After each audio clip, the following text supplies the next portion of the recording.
नाम सोवत जागवे, नाम खाते नाम पीते, नाम सेती लागवे।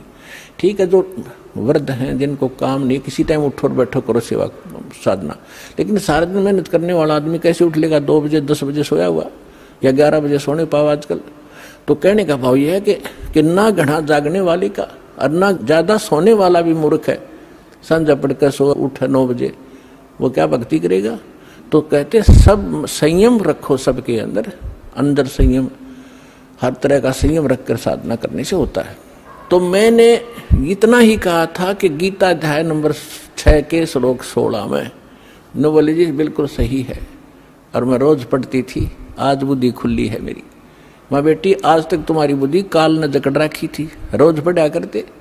मोती मुक्ता दर्शत नाही, ये जग है सब अंदरे, दिखत के तो नैन चश्म, इनका फेरा मोतिया बंदरे।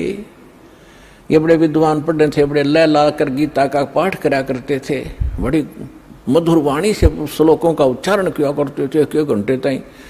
तो खाक था उनके पास, मोतिया बिंद था, उसको पता नहीं इसमें बोल क्या रखा, तुम कर क्या रहे हो।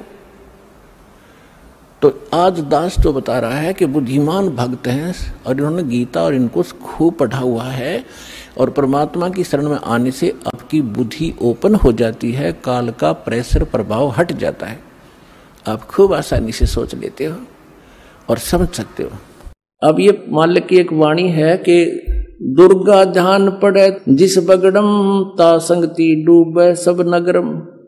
जैसे किसी के घर पर ये दुर्गा का जागरण होना, तो पड़ोसी और भी जिसका थोड़ा सा जो, तो उन्होंने क्या करे, ए जी मारा भी कर दियो तड़के, मारा भी रख दो, हम भी एक जागरण करवाएंगे। क्यों? देखा देखी हम करते ही हैं, भगवान का ज्ञान तो हमें है नहीं।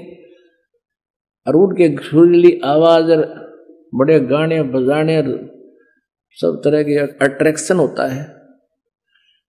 अब वहां क्या था, एक बार इस दास को भी अवसर मिला एक जागरण की थोड़ी सी झलक देखने का।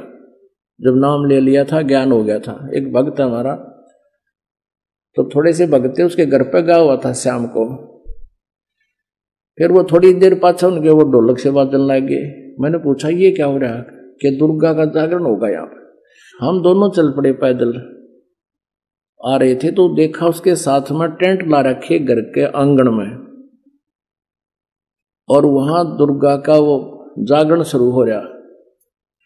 अब एक स्पेशल बुला रखा वहां जागरण करने वाला जो गायक